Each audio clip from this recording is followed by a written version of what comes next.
नमस्कार, आप देख रहे हैं बिहार झारखंड के सबसे बड़े YouTube news channel live series को और मैं हूं आपके साथ प्रियांक सौरभ। लोकसभा चुनाव के चौथे चरण को लेकर प्रत्याशी मैदान में हैं। उनके समर्थन में दिग्गज भी चुनावी सभा को संबोधित कर रहे हैं। हम बात कर रहे हैं मुंगेर की, जहां पर ललन सिंह जो कि एनडीए के प्रत्याशी हैं, जदयू के नेता हैं, उनके समर्थन में बिहार के उप मुख्यमंत्री सुशील कुमार मोदी आज मैदान में हैं। जी हाँ, जैसा कि आप तस्वीरों में देख सकते हैं, सुशील कुमार मोदी ललन सिंह के समर्थन में रोड शो करने पहुंचे हैं।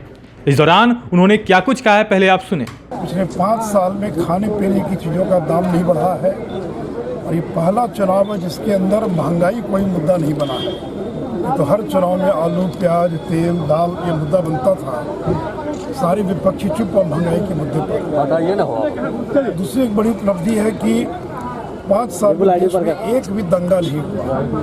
कांग्रेस की सरकार के कार्यकाल में दंगे पर दंगे होते थे, लेकिन हमारी सरकार के 5 साल में कोई दंगा नहीं हुआ। तीसरी जो सबसे बड़ी उपलब्धि है कि कश्मीर के अगर 2.5 जिले को छोड़ दें तो पूरे देश में कहीं आतंकवादी घटना नहीं घटी।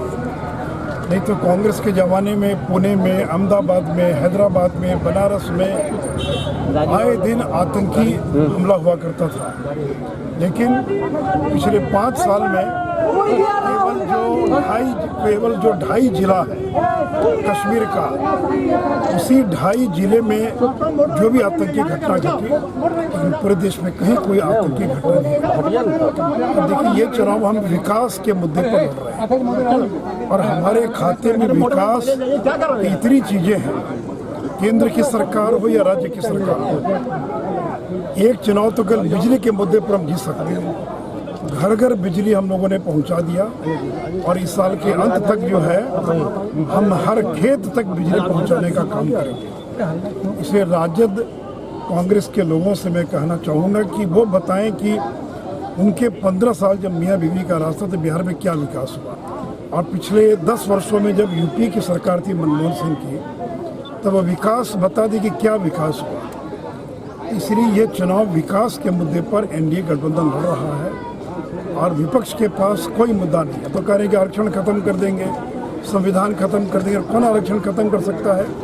इस संविधान को कौन हटा सकता है? तो इसलिए विपक्ष के पास कोई मुद्दा नहीं है। देखिए, 2014 में लोग नरेंद्र मोदी को केवल गुजरात के मुख्यमंत्री के नाते जानते थे, लेकिन 2019 में लोगों ने 5 साल के अंदर देख लिया कि नरेंद्र मोदी ने किस तरह से और देश का विकास किया। इसलिए मैं बिहार की जनता से अपील करूंगा कि एक बार फिर मोदी सरकार, फिर एक बार मोदी सरकार, एक और 5 साल का कार्यकाल और नरेंद्र मोदी को इस देश में प्रधानमंत्री के रूप में। कितने सीटों पे दावा करते हैं? 40 में से?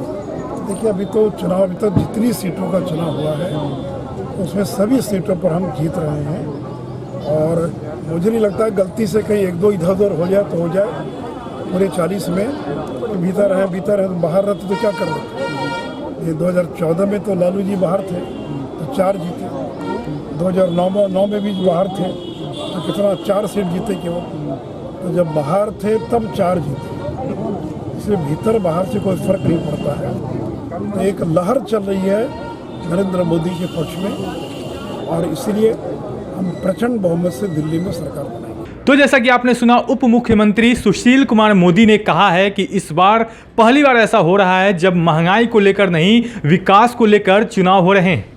बहरहाल, देश दुनिया की तमाम खबरों से अपडेट रहने के लिए आप लाइव सिटीज के साथ बने रहें। अगर आपने अब तक हमारे चैनल को सब्सक्राइब नहीं किया है तो जल्द सब्सक्राइब करें और हर छोटी बड़ी खबर को विस्तार से पढ़ने के लिए livecities.in पर जरूर जाएं। धन्यवाद।